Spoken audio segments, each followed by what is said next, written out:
Hi, this video is about what you need to know about alkaline salt baths and doing these long baths for purification, so to remove acids and toxins from the body.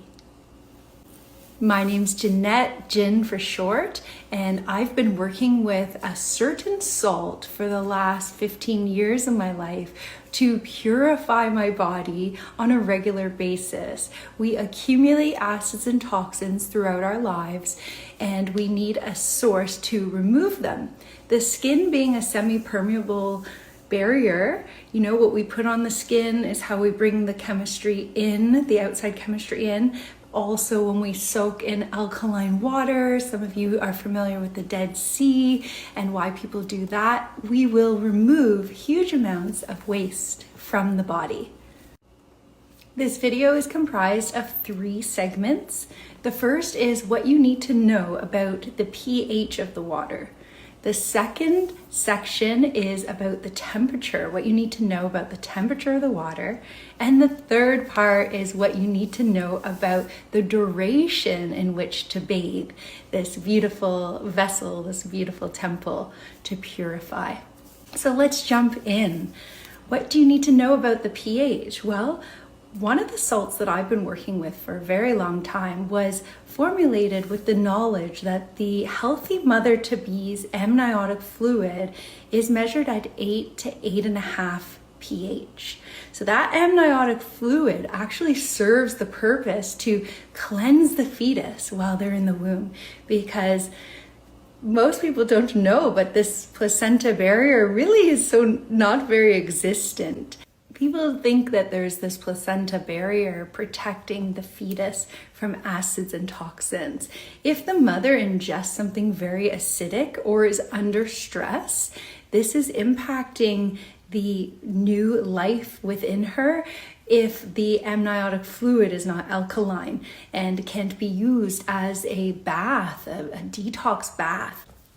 For the most part, a healthy mother will have 8 to 8.5 pH, so this is what we try to replicate.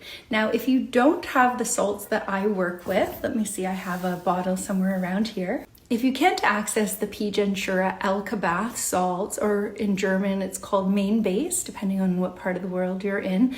I've been in countries where I couldn't access Alka-Bath and it was just too heavy to pack along with me in my suitcase. So I have combined sea salt with Epsom salts and baking soda successfully for an alkaline detox bath. So what you're going to need to determine the pH is you're going to need the pH strips that they sell at health food stores and pharmacies, and you'll just double check because you'll need to put the sea salt, which is about 7.35 pH, in combination with quite a lot of the Epsom salts, which is around the same pH actually of the sea salts.